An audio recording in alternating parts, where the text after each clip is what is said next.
The book of Jonah is not a story about a fish. The fish is in it for 3 verses. The whole book is 48 verses long. So this is the entire book in order in about 7 minutes. 4 short chapters, 1 runaway prophet, and an ending almost nobody has heard, because the version everybody knows stops halfway through. The real subject of this book is a man who was furious that God forgave his enemies. It starts with a job. God tells Jonah, go to Nineveh, that great city, and preach against it. You need to know what Nineveh was. It was the capital of Assyria, and Assyria was the empire everyone in Jonah's part of the world was afraid of. Assyria did not just conquer places. They were known for what they did to people afterwards, and they wrote it down proudly on their own walls. So God is not sending Jonah to strangers. He is sending him to the people his own country expected to be destroyed by. And Jonah does something no prophet in the whole Bible does. He says no. Not out loud, with his feet. Nineveh is inland, to the east.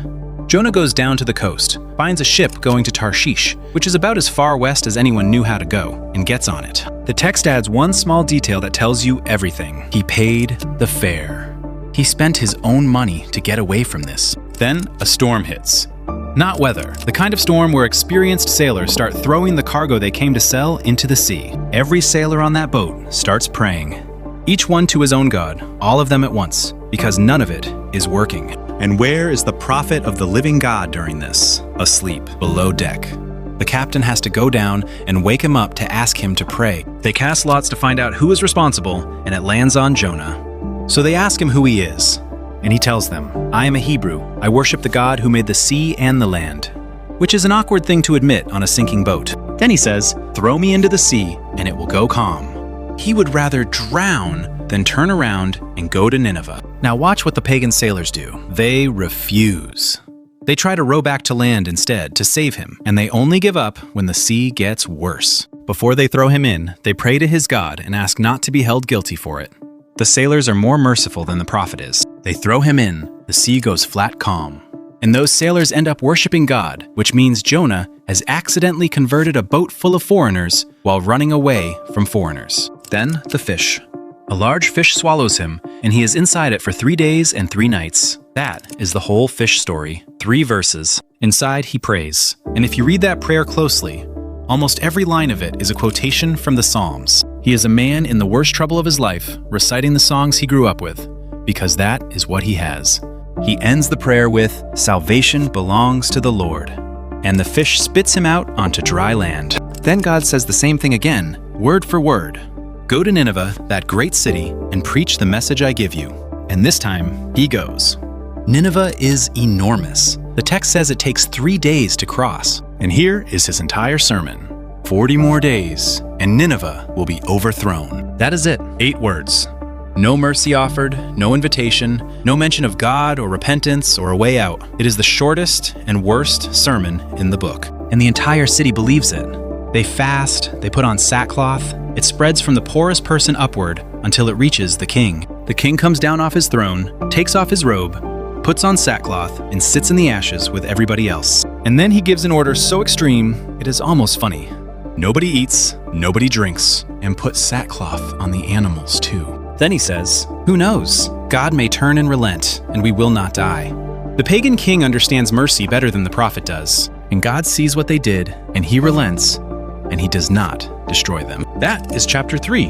Most retellings stop there because it sounds like a happy ending. There is a chapter 4, and chapter 4 opens like this.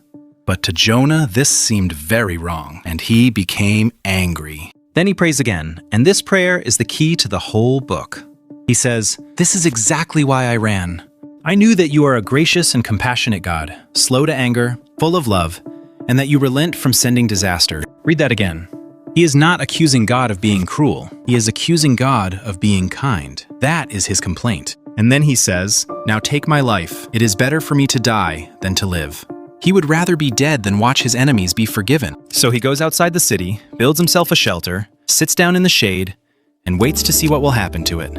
He is hoping it still burns. 40 days of a whole city on its knees, and he is sat on a hill hoping God changes his mind back. So God grows a plant over him for shade. And Jonah is happy. It is the only time in the entire book that Jonah is happy, and it is about a plant. The next morning, God sends a worm. The worm eats the plant dies. Then a scorching wind comes up, and Jonah wants to die again. And God asks him, "Do you have a right to be angry about the plant?" And Jonah says, "Yes, I have every right." Then God says the last thing in the book. "You cared about a plant you did not plant and did not grow. It came up overnight and died overnight. Should I not care about Nineveh, a city with more than 120,000 people in it who cannot tell their right hand from their left?" And that is the end. The book stops there. On a question aimed at Jonah, who never answers it. Now look at what the story has actually been doing.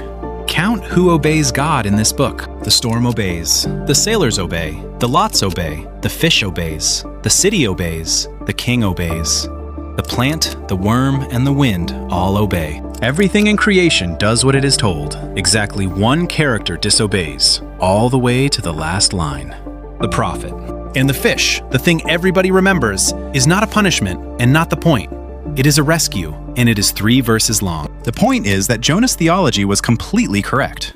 He could recite God's mercy word perfect. He just could not stand it being spent on them. He wanted a God who was gracious and compassionate, slow to anger, and full of love to his people, and nobody else. The question at the end is not really aimed at Jonah. Jonah cannot answer it. He is in a book. It is aimed at whoever is reading. So the question tonight is simple, and it is not comfortable. Who is your Nineveh? Who is the person or the group that you would quietly rather God did not forgive? Because the book was written for people who have an answer to that, and notice that God never punishes Jonah for any of it. He argues with him, he asks him questions, he grows him a plant, he is patient with the man who is furious at his patience. Which means the mercy Jonah could not stand being given to Nineveh was being spent on Jonah the whole way through the book. So here is the one thing to do tonight. Name your Nineveh honestly, even if only to yourself. Then pray for them once. Not a long prayer, once. And here is what I actually want in the comments. And it is not just a word. Tell me who your Nineveh is and what it would cost you to genuinely want good things for them. That second part is the hard one.